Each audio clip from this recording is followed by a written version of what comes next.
Imagine for just a second that you have hundreds of thousands of followers across multiple platforms. You reach millions of people and you are known around the world as the absolute go-to person within your niche. That might not seem like it's possible, but Ben Kaluza is living proof that it is possible, and this is the story of how he did it. Welcome to another episode of the Streamers of Consciousness podcast. My name is Charm, and if you haven't already, now is the time to hit that subscribe button and turn on notifications, because we have some mammoth episodes coming up, and Ben Kaluza is just the first of them. If you are a content creator, a streamer or gamer, and you want to get insights into how other people are successful in this industry, this is the place to be. I hope you enjoy this episode, and I'll see you on the next one. Ben, thank you so much for taking the time to come on, man. I really appreciate it. No worries. Every single creator I speak to, when I mention your name, they're like, I know that guy, and you're like a constant on every Creators For You page, I think. So it's really amazing to have you on. Before we get into the stuff about you being a creator, and I've got a whole ream of questions, and I'm sure we can speak for hours and hours. I'll try and keep it as tight as we can.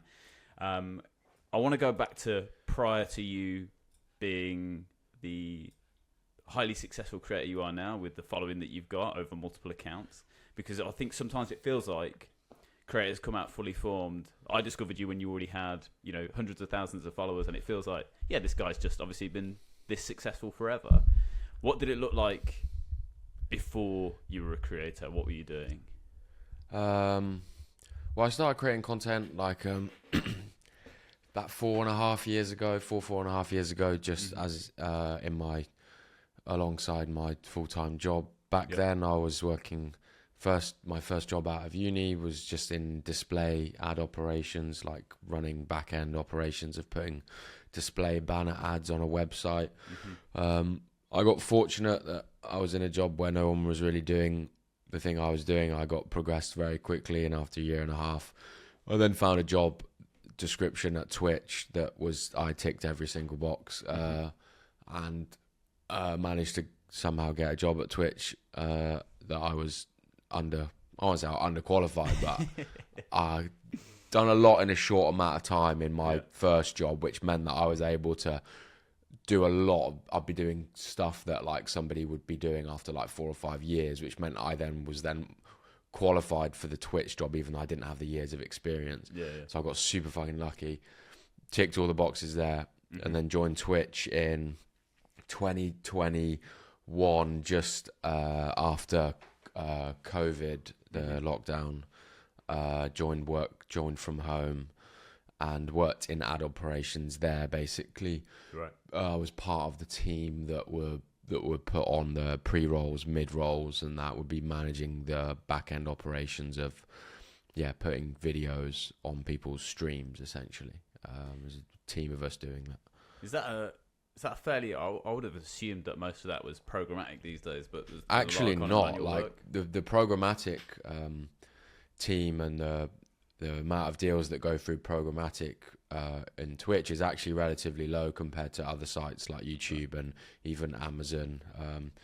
Actually, a lot of the stuff is still direct and manually set up. Wow. I don't know why that is. I think it's just legacy. Like not every big company has moved over to like programmatic. It was like that in the company I worked for originally as well. Programmatic wasn't something that everybody moved over to. So you're kind of in this space that, from my experience, that the kind of ad space has the outside illusion of being quite a creative space, but is often quite stilted in, especially now, analytics and data, and as you know, there's a lot of spreadsheets. So there's a lot of that stuff that goes behind the scenes, and the creative stuff is actually, a fairly small group of people that get to do that stuff. Had you felt like you had a creative streak in you before that? Because I was in advertising, and I just kind of fell into it. It was like I just got this job, and then suddenly, a bit like you, just progressed through. But always had this creative streak. Was that something that existed in you prior to Twitch and getting into content? Yeah, I think so. Like in school, I like science and I like art. Like usually people one or the other, but I like science and maths, but I also would be pretty decent at art. Like I was coming up with ideas, so I knew I was fairly creative. And then like when I went into corporate after being my first job, I was like, fuck, I hate this. I was like, I was in operations, and I don't mind operations. I love operations as well. I love just efficiency, marginal gains, you know, squeaky, tight, clean processes. But then there was no sort of creative freedom in that. But I know like creative jobs are stressed because coming up with creative ideas is actually, you know, it's high pressure because you're uncertain of what the outcome might be. Whereas in a process, you kind of know what the end goal is really, and it's kind of, there are usually logical steps to achieving that. So like, I just started my Instagram account. I was training for I signed up for an Ironman during my second year of work, and I was like, I'm just gonna like just document that, you know. It was quite a big step for me because this was at the point when, some people may remember this, but when being an Instagram fitness influencer, I don't think was something that people really took a liking to. Like if you're trying to be one of those, now it's very much accepted. Everybody fucking wants to be an Instagram fitness influencer. Everyone's vlogging their running lifestyle. Back 4 years ago, before Reels, it was like the only Instagram influencers were people in gyms, basically ripped as shit. And you know, if you wanted to just start, if you started posting as a fitness influencer, or that's what you look like, everyone was like, oh, you just want to be a fitness influencer, like like it was like when fitness influencer was booming. So that was a bit of a bold step from me. I was like, oh shit, what is everyone going to think about me? But I just started with that. It's annoying because it was pre-reels, and if I carried through with it, my account would be massive, 100%. Because I was doing edutainment in fitness. My approach was, I'm fed up with all of these gym influencers just like taking pictures of their six packs and that. I was just doing like wild challenges and like funny stuff, recording myself doing weird sort of workouts in my gardens. I get in my shower with my Speedos on and take a picture and just put it on I was just going full send, like I don't give a shit. And it was a shame because that would have done really well now.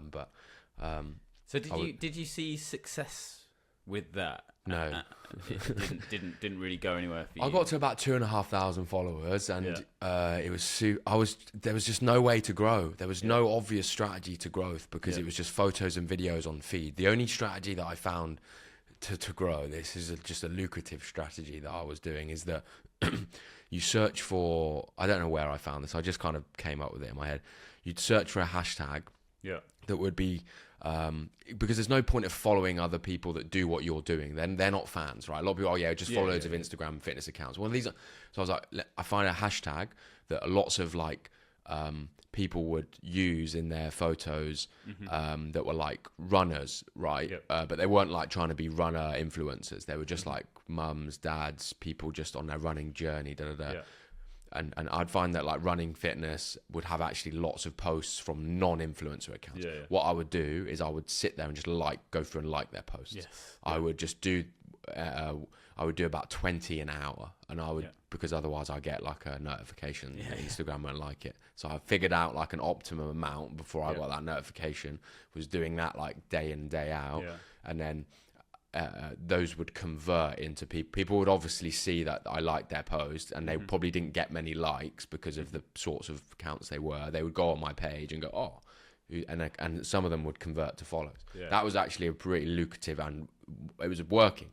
It's just tedious. It was tedious. I was manually doing it, just sat there, I'm not even looking at the posts, I'm just going like scrolling, bang, like that, like that, and it worked. I think that was an old it's like an old Gary V strategy of going, okay, find the top 10 hashtags in your niche, go to each one of those, go and engage with that community. It's a community engagement thing. It was I think it was maybe come from Gary V. It was just, I think he said something in a way like that, and I was like, kind of took that on and thought, how could I do it my way, like, and that was the way that I found to work. But so you did a thing that a lot of people are doing. A lot of people start off by going, I'm doing this thing anyway, I want to do something creative, can these two things come together? Yes. And you didn't see success in terms of numbers from that, but presumably you learned quite a lot from that. Or did you take anything away from that became a kind of foundation for future accounts? Yeah, I learned a lot. I learned just to take myself out of my comfort zone. I learned to not give a shit about what people think about me, because some of the posts that I did were, I'd look at them and go, whoa, I should do it. Like, real, wow, that's like weird, like strange. Like, but I as I said, I just took myself. I just felt like if I go for it and just have this approach, I'll overcome that fear of caring what people think about me. A lot of my friends followed my account as well, which is what people I know fear the most. Is like, oh, I don't want to post on Instagram because my friends follow me on Instagram, but I'll create a new Instagram account when none of them follow me, and I'll do whatever I want there. I was like, no, come on, Ben, you can do it. Like, just because your friends see it doesn't make any difference, you know. So I think that's it's definitely a fear I have. I've started, doing more filming outside and stuff. Yeah. And just getting to that point where, I try to go to a lot of spots where I think there's not going to be loads of people, and inevitably, as soon as you start setting up, there's like people just come out of nowhere, and you have to just get through it. Oh yeah, I hate filming outside with people. Like on that account, I was doing videos of me running. I'd have to take my camera somewhere where I generally would take it somewhere where there weren't people. Like, because like one of the pictures I did, I had like some bunny rabbit ears on with a carrot. I stuck a carrot. I was concepting the idea of like running fast and mixing it up. I was mixing it up by kind of doing different levels of training, etc. And I did a photo where I had a carrot dangling with some bunny ears on my head to try and conceptualize and represent what I was saying in my text post. Yeah. And I was like in a field, like somewhere where there was some people, and I was thinking, fuck, I hope no one sees me doing this. Let me just get the photo quick and then I'm done. But yeah, it was good fun. I took a lot from it and learned a lot. Just to put myself out there a bit. So what was the next step chronologically for you in terms of like online creativity, social media accounts, creative stuff? So after that, I finished my Ironman, and then I kind of just went through a period of pretty deflation, just because naturally that's just what happens. Stopped posting on Instagram because I didn't have a reason to post. There was not any massive growth there, so there was no driver there in terms of I had good momentum. There was no momentum there. I then joined Twitch, like just before that I joined Twitch in like September or so. Yeah. Just after I completed my Ironman, and then I started. I always used Twitch before that, but never really just been. I wasn't as immersed as much as obviously joining the company. Yeah. I then begun to see what people were earning. Like I could see stats of what people were earning. Yeah. Right? And that blew my mind away. That I would see streamers on 50 to 100 CCV, and I would see that they were earning 50k a year. And I was thinking, fuck, I only thought the big people earned a lot of money.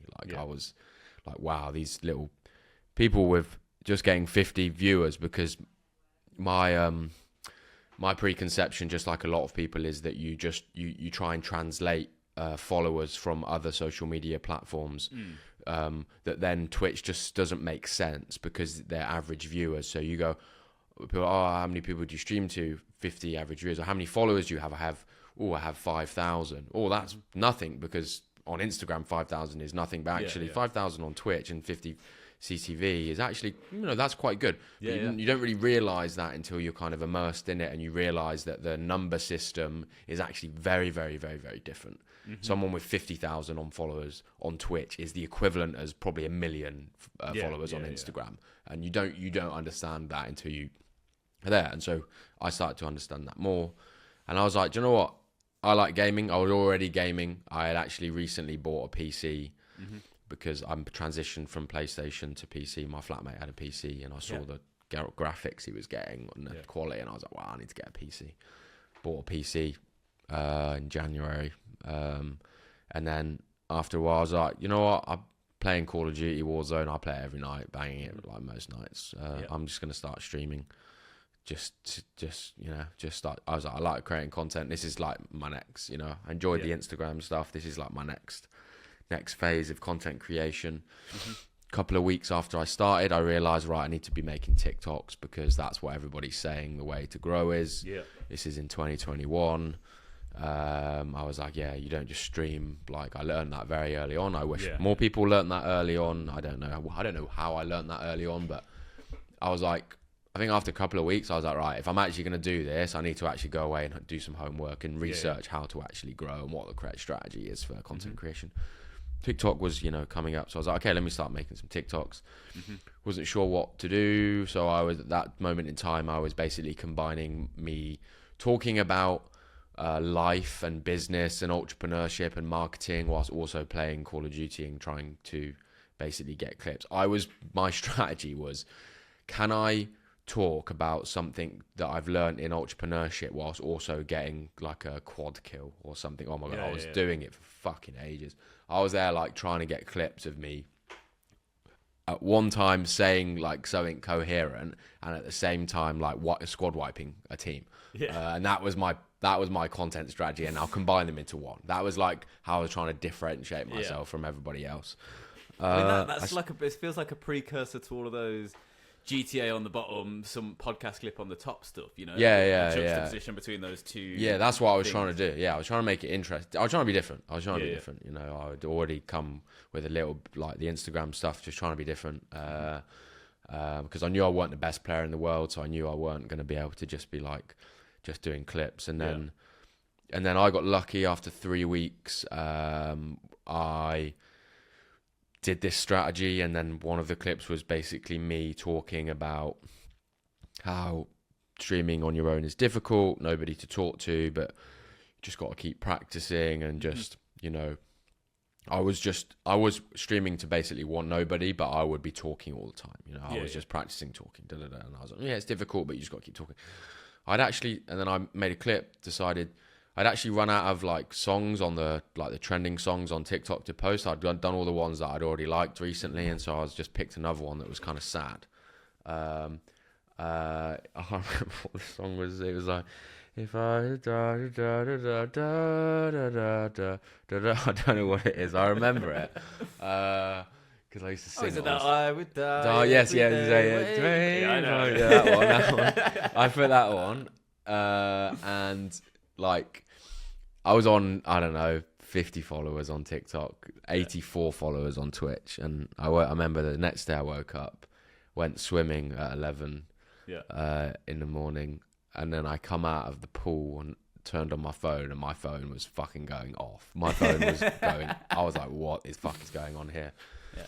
My video was on 50,000 followers, and then it was like growing, and then I checked my Twitch, and I was like, I was on 1,000 followers on Twitch. And then fast forward a little bit. That is unbelievable. I know, yes. In 2-3 days, I gained 5,000. I went from 83 followers to 5,000 followers on Twitch in 2 days, which was just unheard of. And then that TikTok ended up doing about 250,000. Yeah. My TikTok went from 100 followers to 15,000 in 2 or 3 days. Wow. And then the next day, I streamed because for the first time, and my CCV was 100. And I just was like, fuck. I hadn't even got a Discord, hadn't even got alerts. I'm 2-3 weeks into streaming. I had no idea about anything. Not prepped for that. No. I couldn't even play. I was playing Warzone whilst I was shaking. I was literally shaking. I was awful. I couldn't manage chat. I'd never had more than 2 people in my chat. Never didn't. And my chat is going like that. And I was like, oh my God, this is impossible.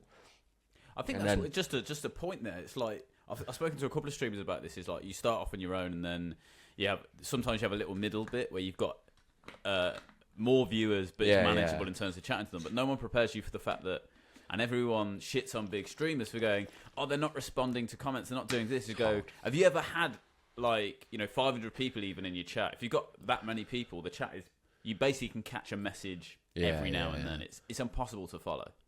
I miss the whole learning stage. I would have loved to have had 2 or 3 months of like building slowly at least. I'd completely missed that. I got thrown massively in the deep end, and I just couldn't swim.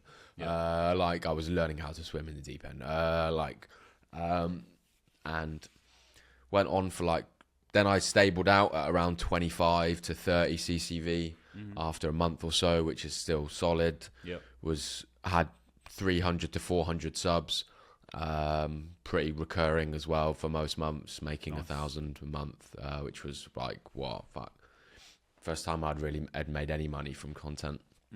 And then I was streaming I was streaming a lot of hours. I thought that was it. I thought I'd made it. I was streaming every night. I was streaming 6 days a week. I was streaming 30 hours a week. Saturday, I'll be doing customs. I'll stream from 3 till 3, easily. Like that's 3 in the afternoon till 3 in the morning. Easily 5 in the morning. You know, people are like, how do you stream that long? I don't know. It's easier when you're just playing a game. You know, it's quite fun. You know, people don't realize. People who don't stream don't realize how 12 hours is fairly easy. I've done 24 twice. Yeah, it gets difficult at about 20. Basically, 12 is all right. Like, it's actually fine. It's like you're just gaming with your mates, but you're just gaming with mates and also people on stream. Like, there's so much going on. The time goes rapid. And then I just burnt out. My numbers started to decline. I realized, I think people, not that entertaining. My numbers started to decline. That started to hurt me inside because I was like, what am I not doing right? What am I doing? My TikTok was growing. I want 100,000 followers on TikTok, but everything was declining, and that was hurting me inside. I couldn't figure out why, and I figured out why, and it was just, I think, just didn't think that my personality was a good fit for Warzone in terms of, like, wasn't good enough at the game to keep people's attention that purely wanted to watch me for gameplay, and in terms of entertainment factor, which is the most important thing as a streamer in most cases, I just didn't have that. I wasn't able to really connect with a lot of people in my chat because I just don't have that energy that I think a lot of streamers have, that I'm not able to just switch it on. I'm pretty casual and low key, and I even feel though like Warzone, Call of Duty is pretty hyper aggressive, fairly combative.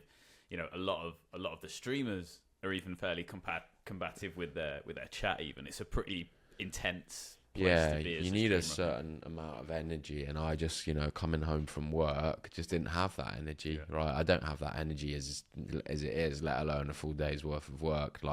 And I think I'm pretty grouchy sometimes as well, a lot of the time.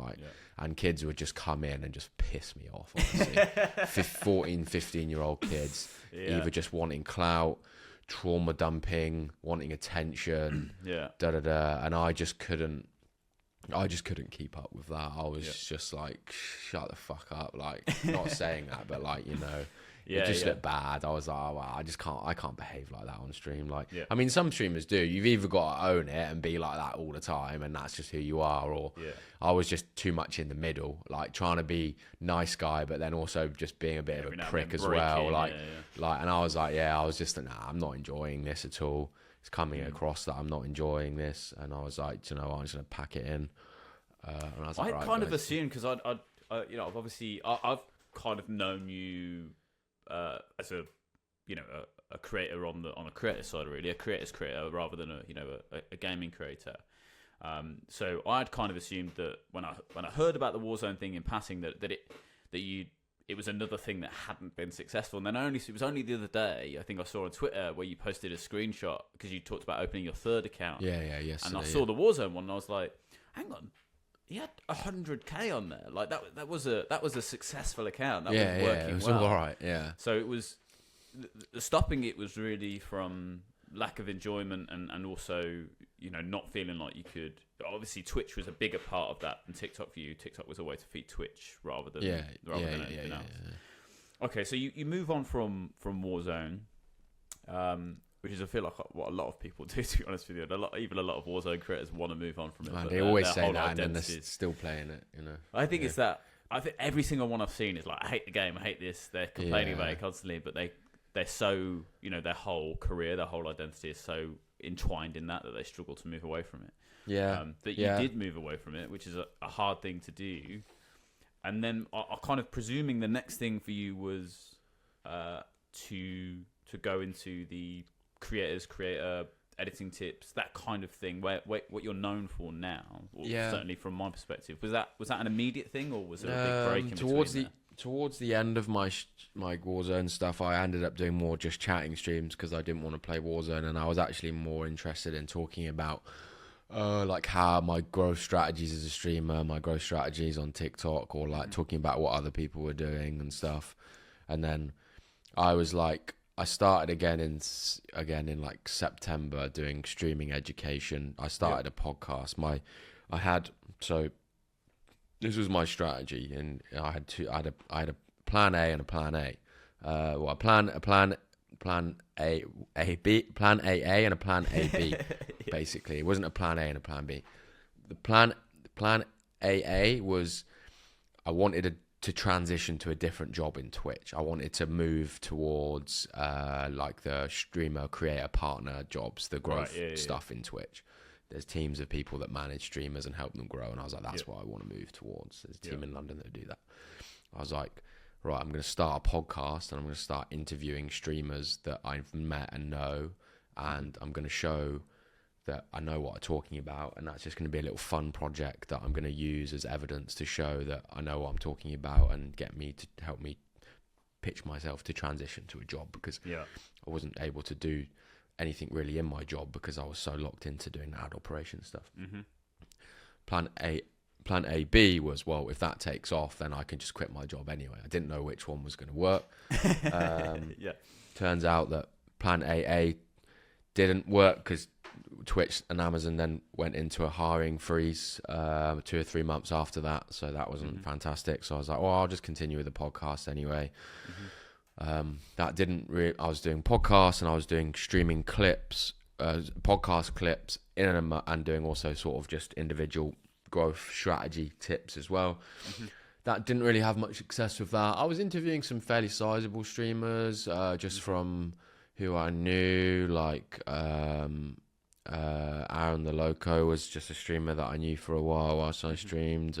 Gaming Careers, Mr. Greggles, Benjamins, just all of these, Caliante, just all of these big people that I kind of knew, and I was leveraging my Twitch employee status if I knew them, then it would be an easy, or I would be like, they'd see that I work for Twitch, and I knew that was a fair exchange of value for them to have I've helped some people out, let's just say that, by my position at Twitch. I've definitely got people's partner application bumped up in the queue so I was able to offer some value there to some of them.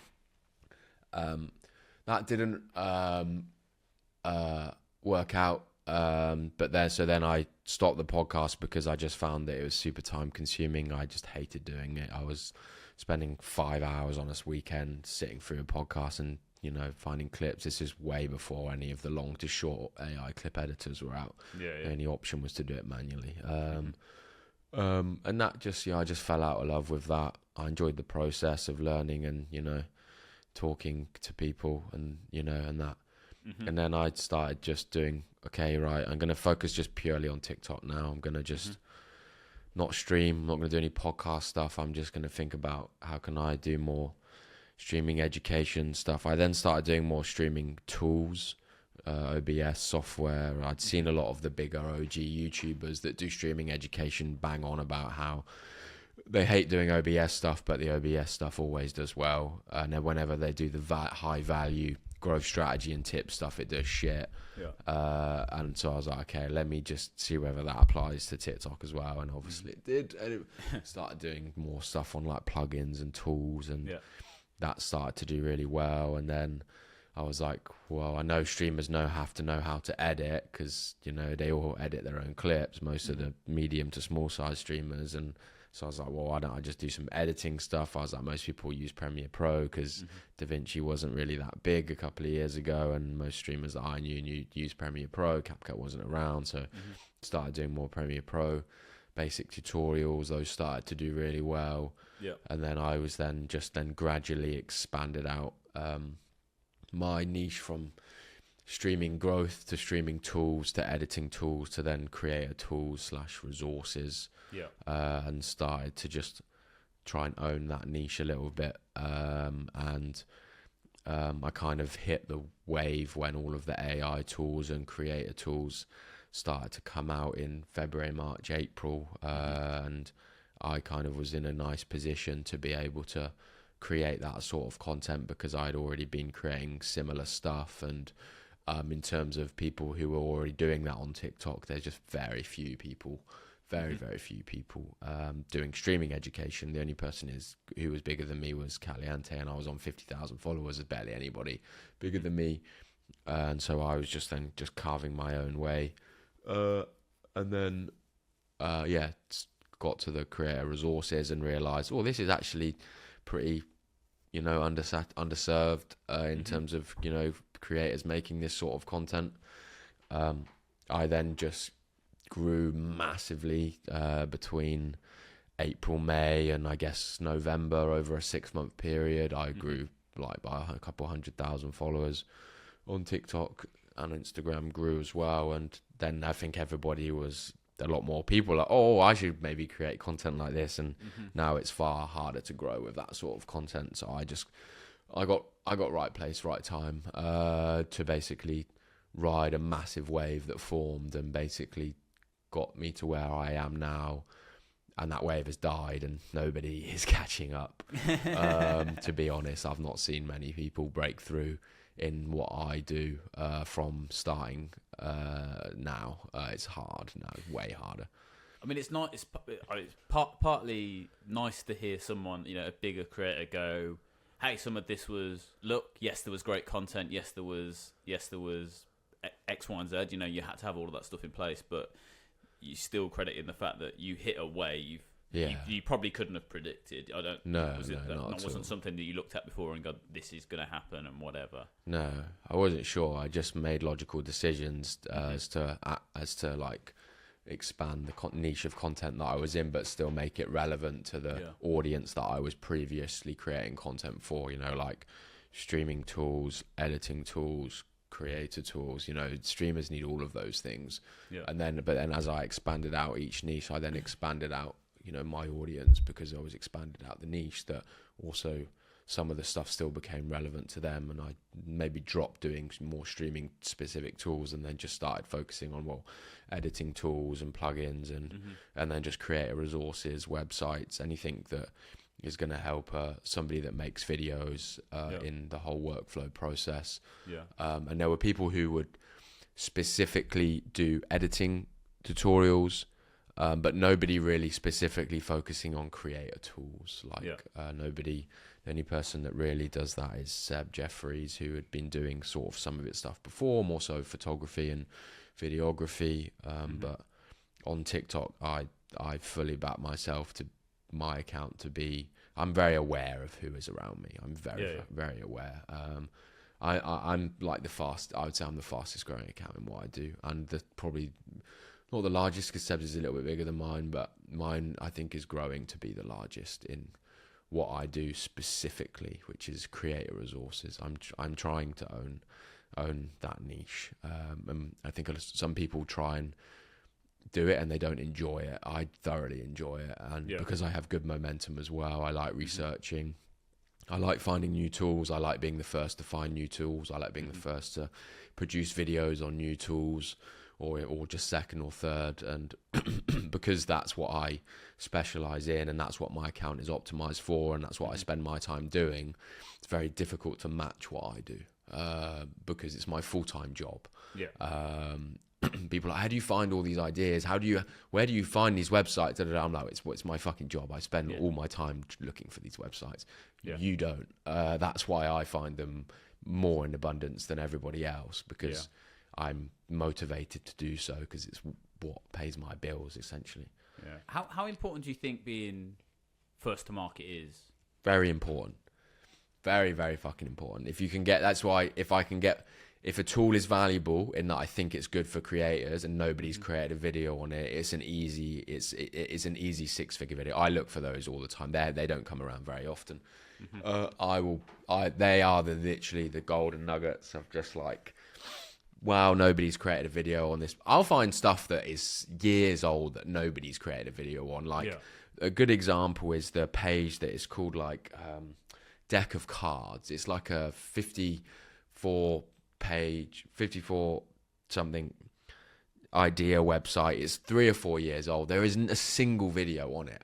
And I found it and I was like, wow, this is valuable. And I just created a video on it. It did really well. So I'll do a mixture of content that is based off of previous historic results of other creators producing that content and it doing really well and it not being too oversaturated. And then a mixture of stuff where I'll go and be first to market because one, it gets good views, and two, it further establishes my authority and position in what I do as a leader in the niche that I'm in. Like, I want to be the guy that's always finding the best tools first, because then people are like, it just builds more trust. Like, Ben's the guy for that. Yeah. And that definitely seems to be the case. Like I said, as I was talking about, I didn't even. The interesting thing is, and I'm sure you know this already, but I think it's good to tell you about it. Is I vaguely described who I was having a chat with, and a friend of mine was like, "I know who that is." I didn't say your name. I didn't say your account. I just was like, "Oh, there's a guy. He does like his content for creators, like editing tips. It's all these different things, like tools for creators." And he's like, "I know that guy. The guy with brown hair, right?" Pulled up his phone. In 2 minutes, it's like. Nice. You were there. That's good. That's what I like. So it's interesting that I can just vaguely describe the niche you're in. You talked about owning that niche, and I think that's the biggest indicator that you're kind of there or very close to owning that, because I don't even have to say your name and people know who you are. That's fucking great, because that's what Creator Resources is. I see a lot of other people talk about, oh yeah, you should try and like establish yourself with a name or a thing, all right, and that's how you like build your brand, like, and you know, Creator Resources is just, I just don't think there's anybody that really does it like I do. Even on YouTube, there really isn't. Everybody's specializing in something a bit more niche, or they don't have as broad. I've built my account that allows me to have a really broad range of content. That's the beauty of it, is that people who specialize in editing, and people that don't understand my niche, they just coin me as, oh, you do editing tutorials. I said, no, that's a whole different sub niche. People that just do editing tutorials, they hole themselves into that niche. Whereas if they do they do something outside of that, it doesn't work. Whereas I, from the beginning, try to not do that to myself. I don't want to just be doing Premiere Pro editing tutorials, because there are a lot of accounts that do just that and they do it very well and they get good numbers, but that doesn't allow me to expand out my niche. And so how hard do you think it is, just whilst you're talking about, like, because I've seen you mention this a couple of times, and we'll get onto your other accounts in a second, but talking about how your account is optimized to perform. And I see people go through, you know, as a creator, I think when you first start out, you go through this process of learning and developing, and, you know, things change and things evolve. And, you know, for me, I went through gameplay clips and I was like, again, similar to you, where I was like, there's loads of people doing this and they're doing it way better than me. I'm not that guy, and kind of have evolved my content into different ways. How hard do you think it is to retrain an account? And is that a thing where it's like TikTok specifically, you are known for this, you are a Premiere Pro editor guy, if you post this thing that's about a general content resource, it's not going to work? Do you believe that to be true of TikTok in terms of I think it's what hard. Works for you? I think it's hard. I think it's really hard when you establish yourself in a niche and a format. TikTok isn't a platform to experiment with formats. Instagram, I think, is. Instagram more so. Instagram, I noticed Instagram, you can play with way more formats and have success than on TikTok. If you play with a different format on TikTok that hasn't really got loads of evidence that it's going to do well, and it's just sort of like a wacky idea you got in your head, that'll get destroyed on TikTok, even if it's valuable. But on Instagram, I find that because like most of your views at the beginning get distributed to your followers, they are like happier and more willing to watch and see a different format done by you. On TikTok, no way. Absolutely no way. I think that if you don't build an account that has varied formats from the beginning and you stick to one format, as soon as you step out of that format, you get destroyed. Or you don't get destroyed. I rarely see people do something different and have success with it. You've got to be patient if you want to then expand out your formats. You're going to have to try again. So presumably you'd have to go, you can't, you know, it's not just, we see this a lot where someone will try something and go, oh, that didn't work, and they will never return to it. If Yeah, you of want course. to expand out that way, you've got to like push forward and trust the process, I guess. That's the mental battle, because if when you try something new, it usually takes more time because you've never done it before. It's inefficient in the way that you create the content, and then you're really happy with like your effort to do that. You think that it's good value, and you think, yeah, you're proud of yourself that you tried something different, and then it's like you just get hit with a hammer on your head, like, and it's just like, oh wow, it flops. It flops. It does, like, maybe my average views is 10,000 and it gets like 300 views or something shit, and you're like, wow, how. I am a human. How am I supposed to feel motivated to want to then go through that again? Like, most people are not. I don't know many people that go, oh yeah, do you know what? Let me try it again, and then they try it again, and it happens again, right? And because maybe again, it's just not your audience is just not ready for that. Even when I have experimented on TikTok, it does awful, and I delete it. Like I'm just like, oh, why did I bother? I knew it weren't going to work, and then it doesn't work, and I'm like, just stick to what is working. Well, it kind of leads on to the next bit, really, because you said your account is heavily optimized for reach in that content creator tool space. Yeah. And you created a new account on TikTok. Yeah. And I'll be honest, I love the new account, by the way. Yeah, nice. In terms of the content on there. But it feels so heavily juxtaposed to your other content. I'd watched so much of your content because I've taken a lot of editing tips. I jump into your lives. I try to consume as much as that I can because I think that stuff is really valuable. But I had this impression of you from that online persona that you have. Yeah. And obviously you're a laid back guy. You're fairly chilled. You've said that before, and that's why you didn't. Your content didn't really work as well. But this new account, the first video I watched, I was like, almost, who the fuck is this guy? Like, where was this guy hiding? Because I think it was, obviously it's intentionally raw. Yeah. Still like high quality, but intentionally raw, much less scripted, and much more kind of stream of consciousness. That's not a pun intended for this podcast name, by the way. But it felt so authentic in terms of you, and much more kind of viscerally emotional. And presumably that is something that you wanted to do, but you knew wasn't possible within the remit of your current account, and that's why you created a secondary account.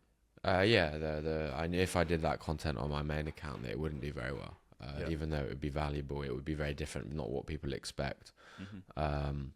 I've wanted to create another account for a while to maybe do some more lifestyle behind the scenes content, but I didn't think that was the right decision because it would be taking away time from focusing on the main channel, which still has got plenty of room for growth.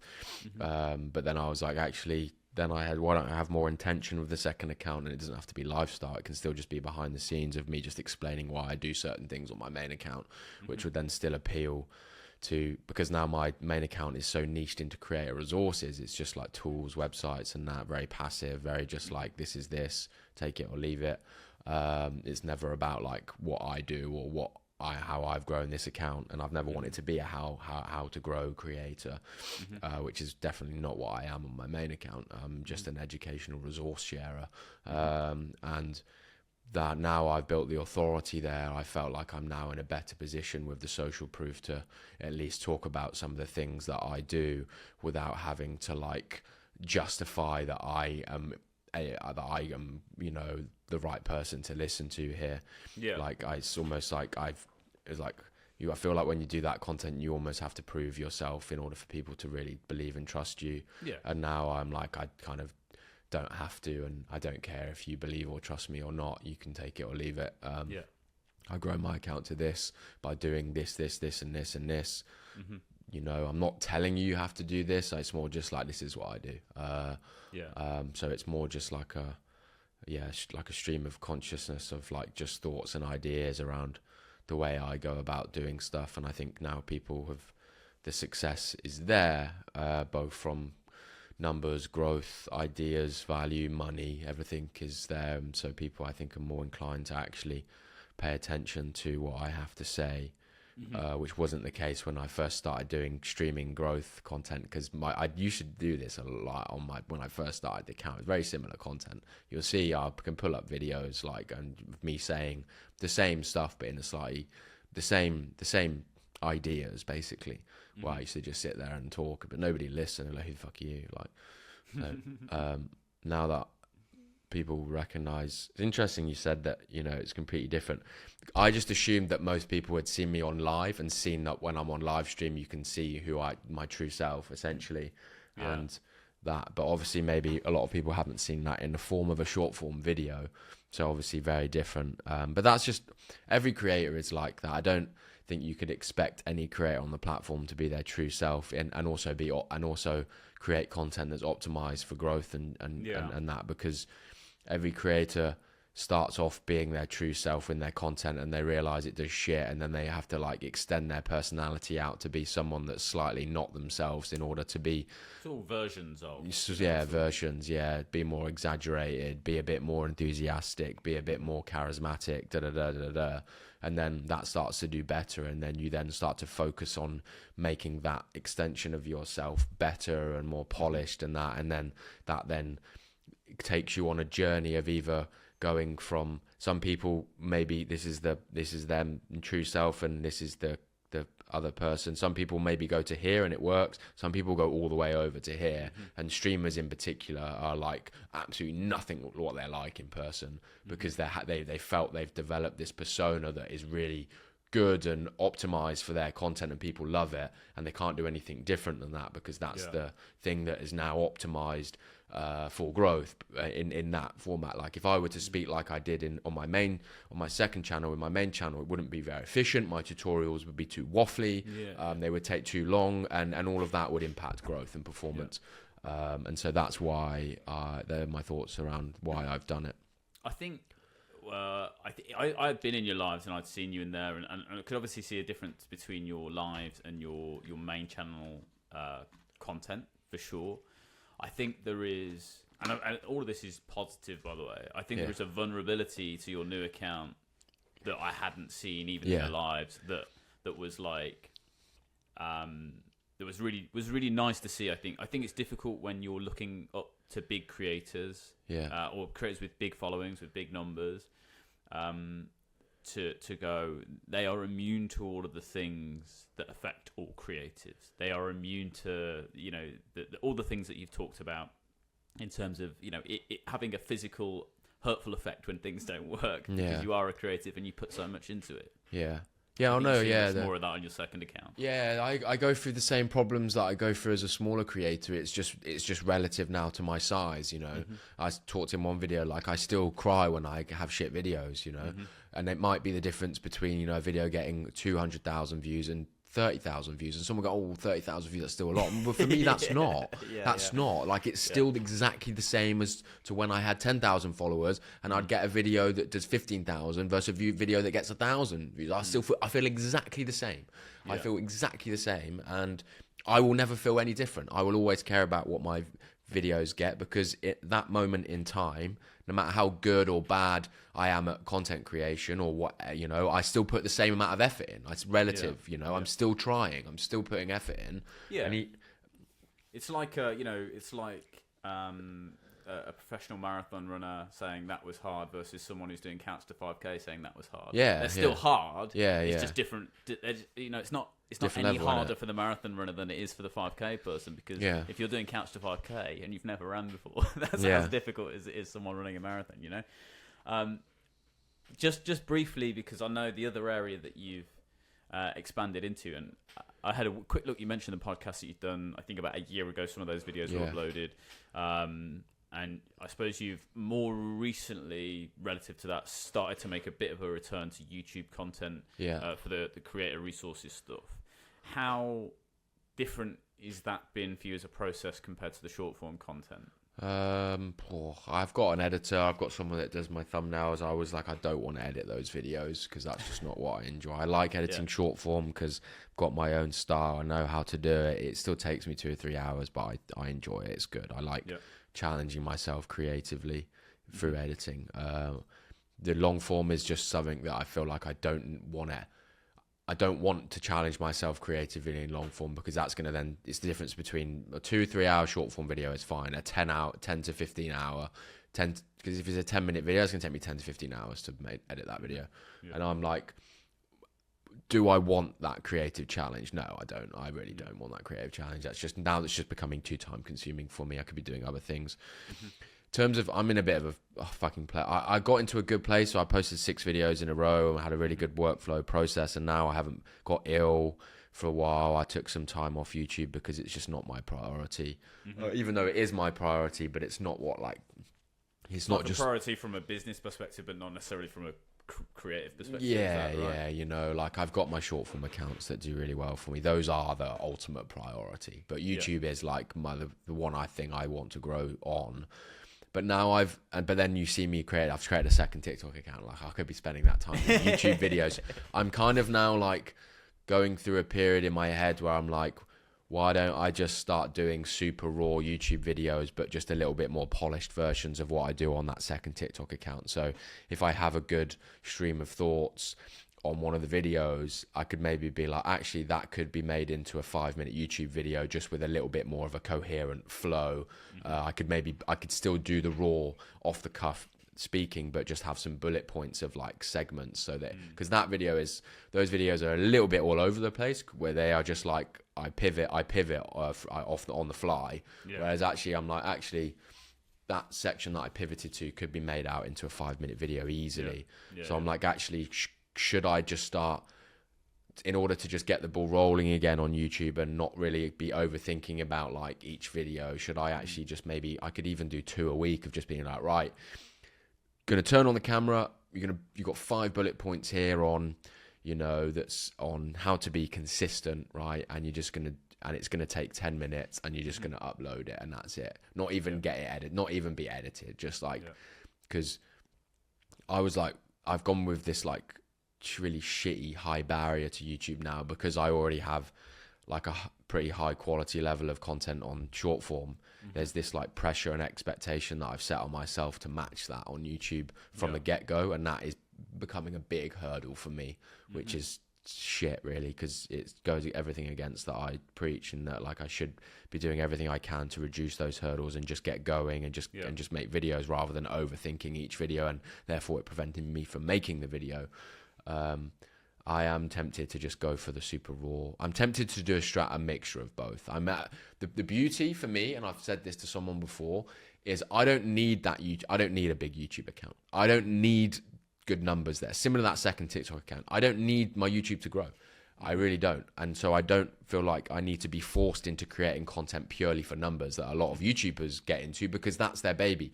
A lot of YouTubers don't do short form. They just do long form. And so that's their business, like it is with my main TikTok account. So now every other account that I create is almost like it could still be just a playground for me. So really I should just create what I want to create, rather than what I think the app will do better on the algorithm.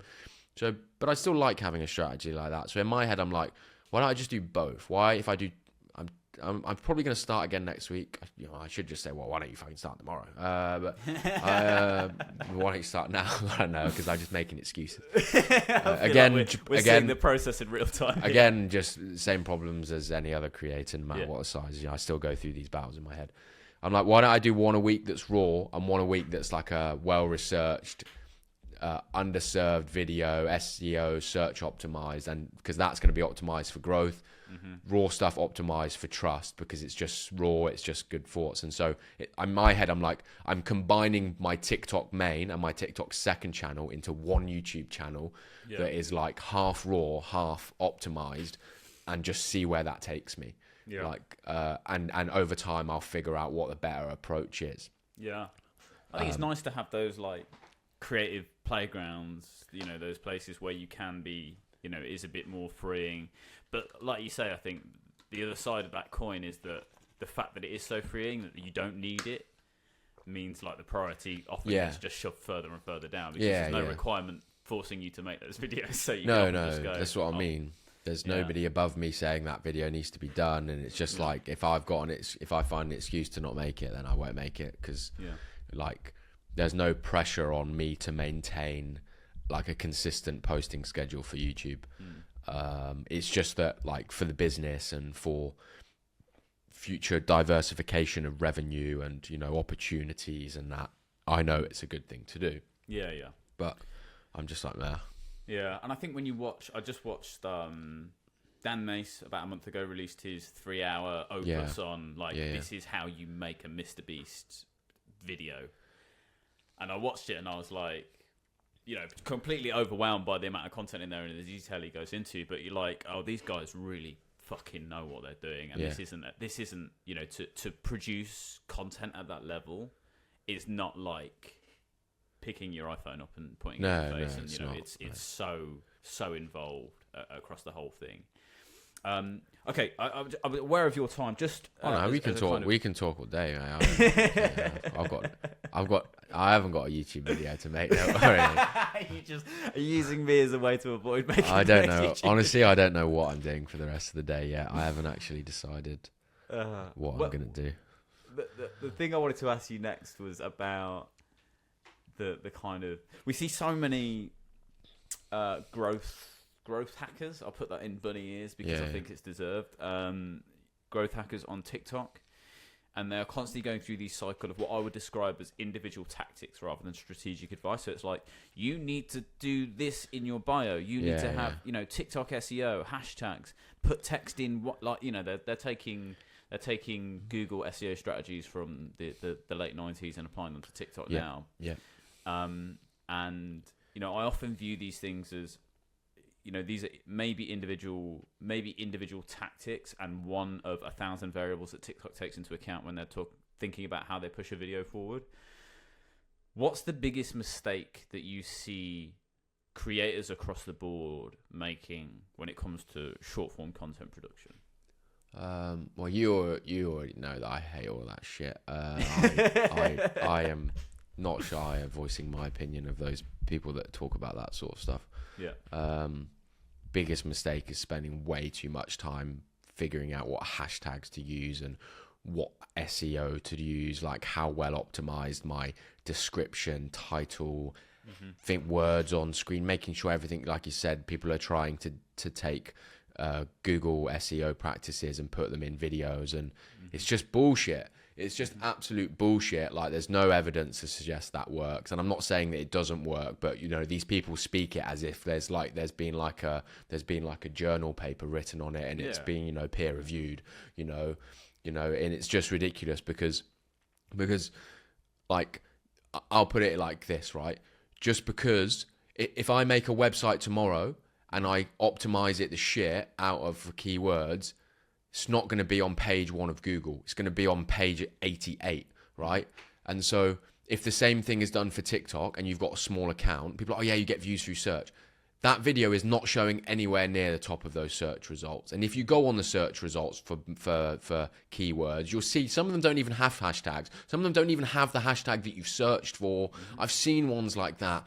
Like, ultimately, the best content, like TikTok is categorizing content on so many different variables, like you said. What you say in the video trumps everything, absolutely everything. There is a weighting that happens. I think there is. I'm not denying or arguing that there is a weighting that happens between what hashtags you use, what text on the screen that you use, what you say in your description. However, I think the weight of what you say in the video is fucking like 80% plus, because at the end of the day, you can choose what to write in the description. You can choose what to write in their hashtags. You can choose what to put on the screen, right? And that can be anything. Again, you can choose what you say in your video, but that is the ultimate truth there for TikTok. If TikTok it's not some individual person looking at this, they've built an algorithm that's going to have to judge what is your video about. Are they gonna look at what you've decided to write in the caption, or are they gonna look at what you said in the video? Yeah. They will use both to establish, well, they said this in the video and they've said this in the caption. Yeah. It must be about that. Yeah. But if I don't give any if let's say I use no hashtags, no text, and TikTok's I say the things in the video what it's about, TikTok knows what my video is about. Yeah. It doesn't mean that this person talked about growing on TikTok, but they didn't use any hashtags. So, does that mean the video is not about growing on TikTok? Yeah. Yeah. No. we've all used ChatGPT. If I take my script and put it into ChatGPT and say, what is this video about? It's going to tell you what the video is about. TikTok doesn't need you to absolutely just pump it with keyword stuffing to go, even though in the video I said it's about TikTok growth, I need to put 50 indicators on top of that for it to go, oh, it must be about that. Yeah. I stand by that, and I don't care what anybody says. I think like logically, what doesn't make sense to me when people do this stuff. My background is marketing, right? So yeah. I all these tactics are patterns that I've seen. People trying to trick algorithms in the past. Black hat SEO. Exactly. Do you think any of these people know what black hat SEO is? I'd love to know whether these TikTok SEO gurus actually even know what black hat SEO is. I bet they don't. And what they also won't know off the back of that is anyone who ever did any of that stuff ultimately ended up with huge penalties. Yeah. And never ever ranking again. Yeah. But I suppose my point is that just purely the fact that TikTok can create captions automatically off the back of your video should make you know that regardless of whether you change the captions on the screen, regardless of whether you put text that's invisible because it's on a white background, regardless of whether you make it tiny, TikTok knows what is being said in that video. Yeah. And I've seen lots of people say, that created multiple viral videos and they did all of these tests. And I'm sure you've done lots of these tests. You go, ultimately, music, hashtags, descriptions, they're all variables, but none of them shift the weight so significantly that it's going to turn a shit video into a viral video. I always say that this is what I said. A good video is a good video. A bad video is a bad video. Just because you put hashtags on there, I actually was thinking about this in bed the other day.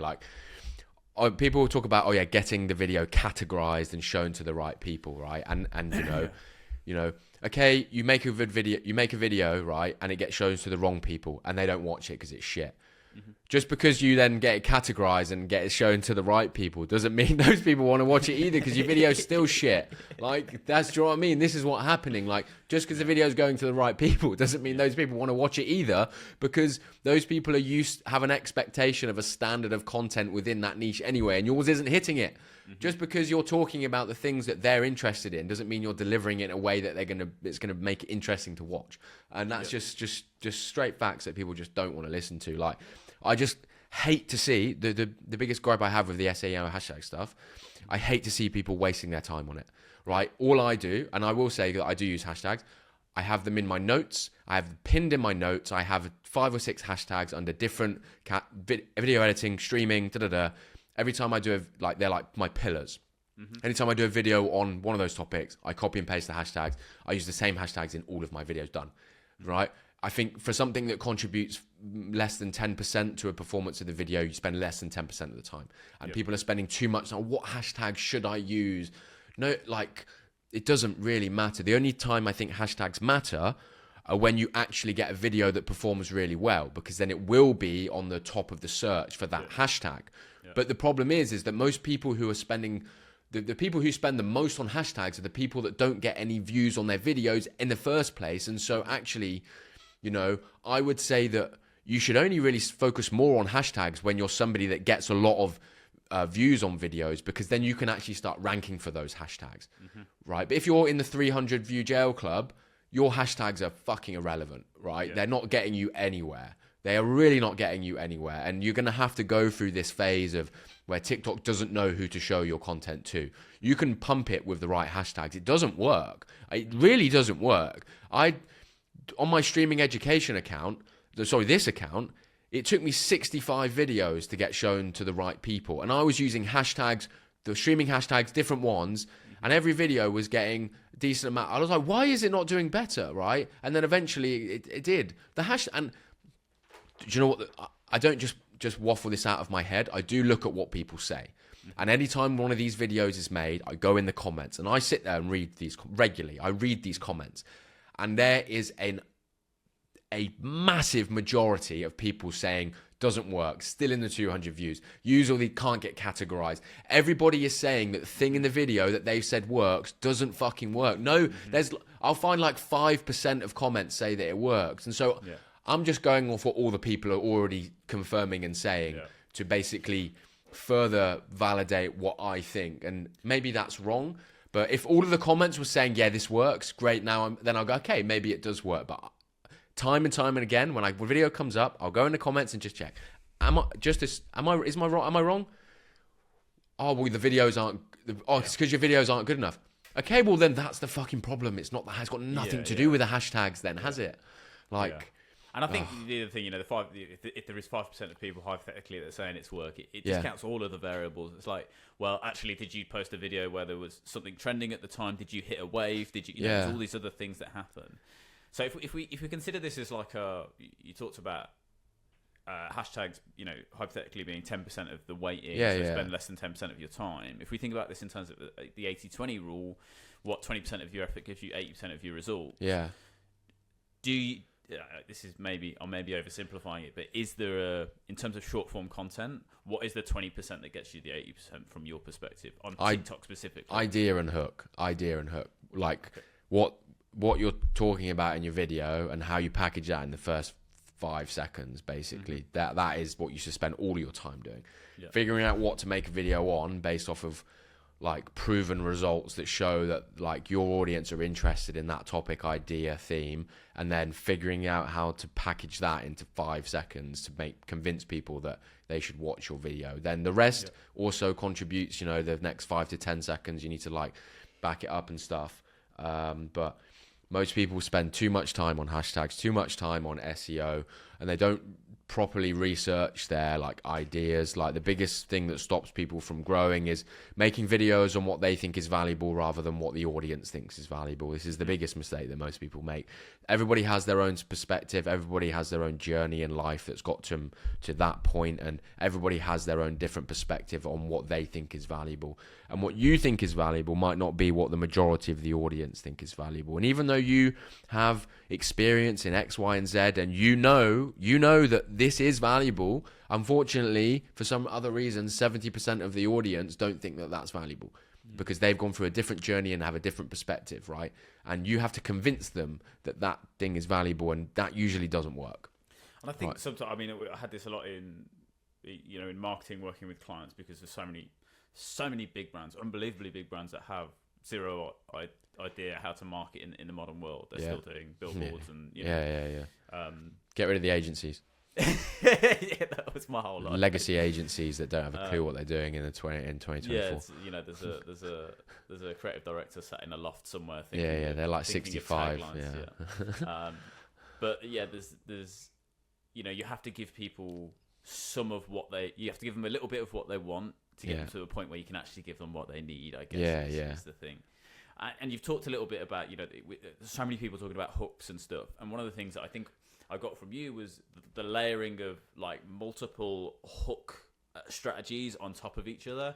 So instead of just going, here's a text hook here, or here's a verbal hook, or here's a visual hook, is to actually go, why can't all those things be together in the first 5 seconds? And I know you said you don't use text hooks that often, but you quite often use a visual and a verbal hook together. I use a verbal and visual hook, just like I said in the video I did, because a lot of my content allows me to extract something visual that looks quite good, or it makes it easy for me to demonstrate what I'm saying with a visual hook. Maybe it's like I'm demonstrating an asset or a resource that can be quickly perceived as something that could be valuable without having to really think about it. If it looks really cool, you only need to look at something for a second to appreciate, oh, well, that looks cool. Or if I'm showing, I did it for like a list one that I did the other day where it was like 2,100 resources, and I just showed the visual hook of just how big the list looks, right? You don't need half a second to go, wow, that is a big,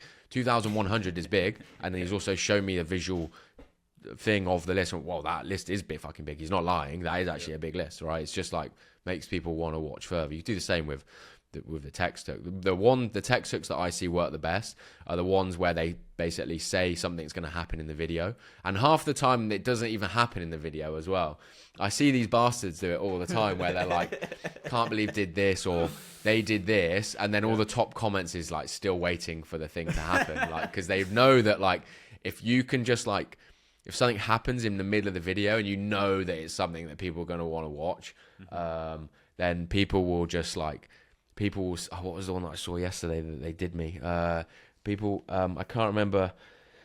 I can't remember what it was. It was usually two people doing something, and they basically writ a text hook that alluded to something that was going to happen. That was like, "Oh, I want to see that happen," and it didn't happen. But that worked. Yeah, this is why you catch yourself, watching people mowing lawns and stuff. Yeah, like that. yeah. Because it's oddly engrossing stuff, and you are waiting for some kind of reveal. I was playing a game recently actually that had a similar thing, a game called Pools.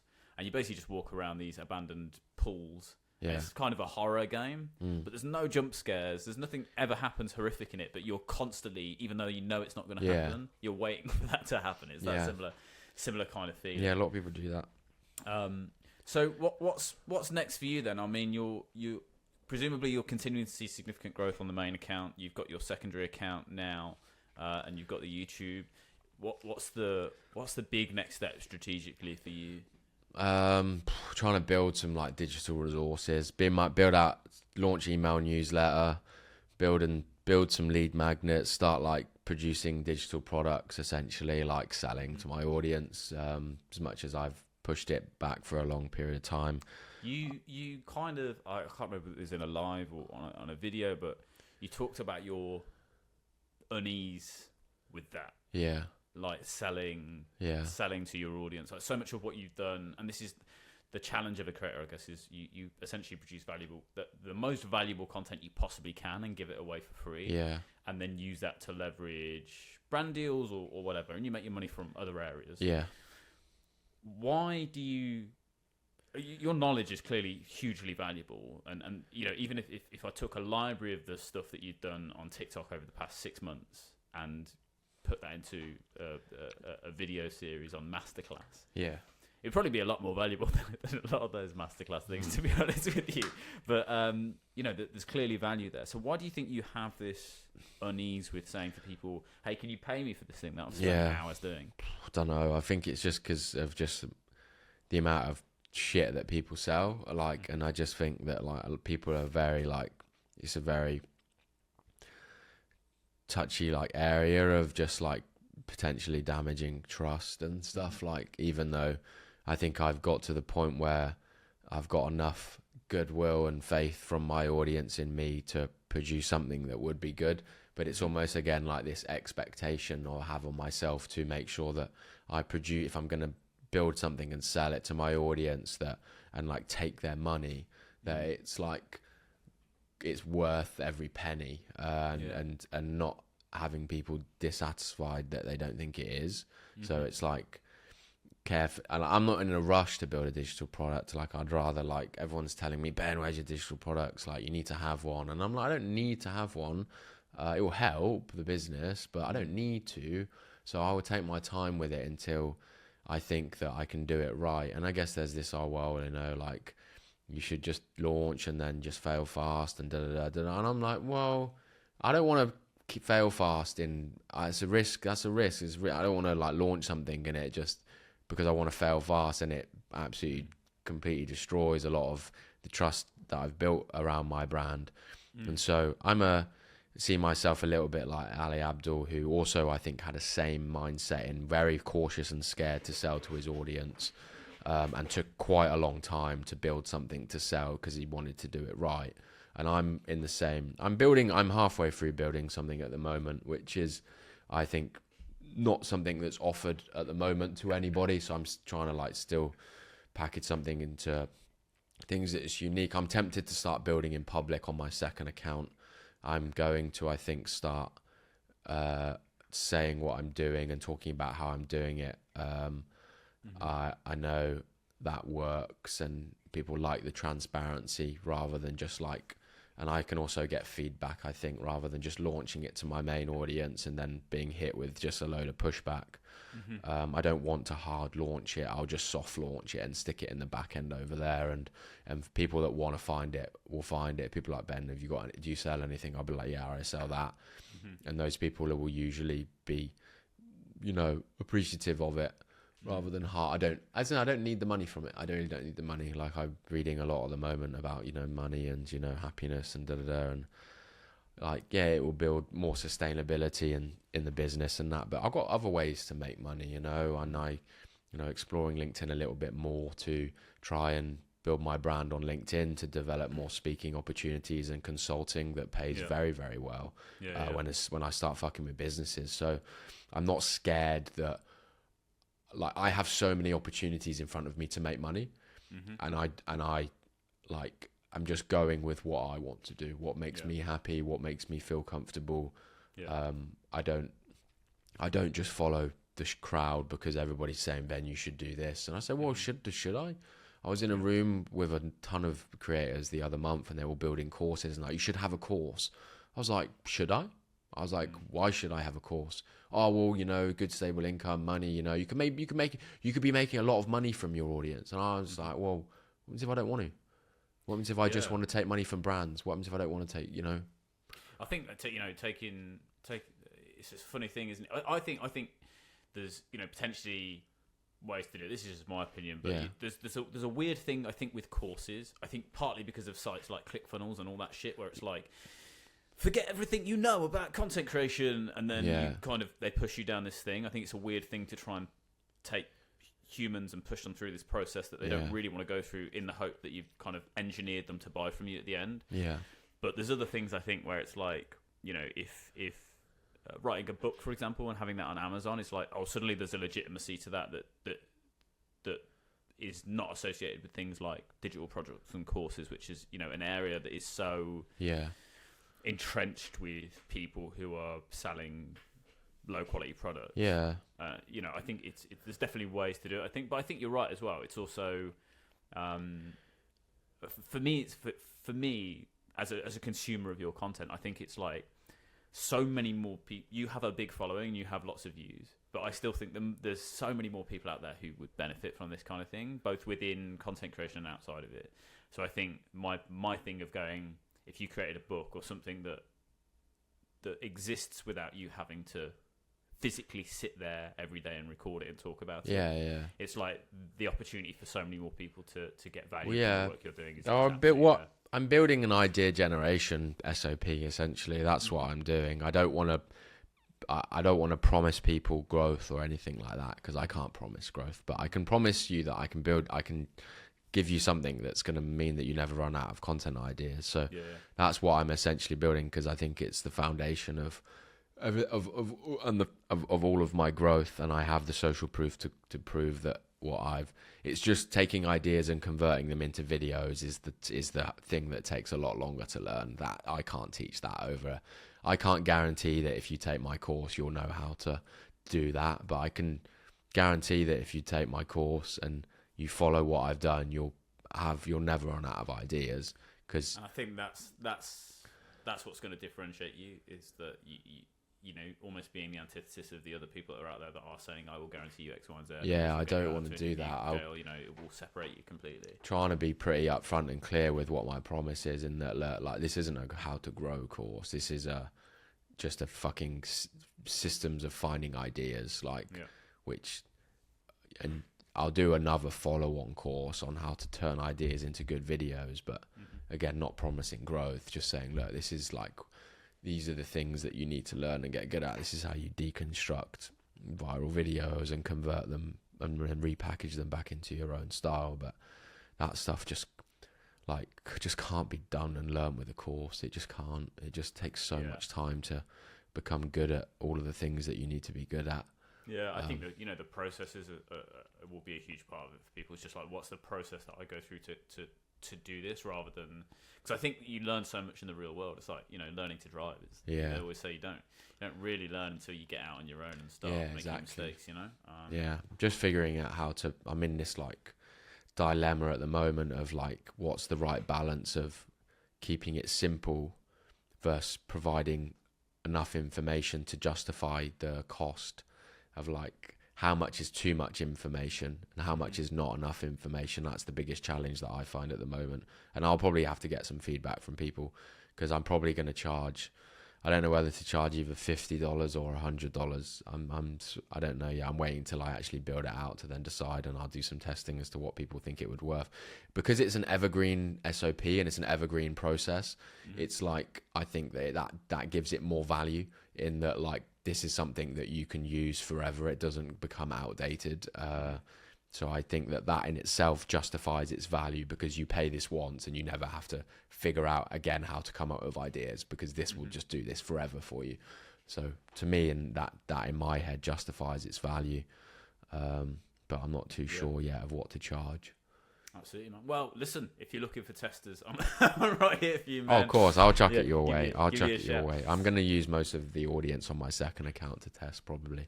When I build in public, I'll just announce it. When I launch my email newsletter, I'll also probably then be like, look, I've got a thing that I'm building. You know, the first 100 people that sign up to my email newsletter, or 50 people, you can be part of the testing group. That I'll just send you what I've done today. You tell me what you like and that, and then I'll just use an initial testing group to get feedback from.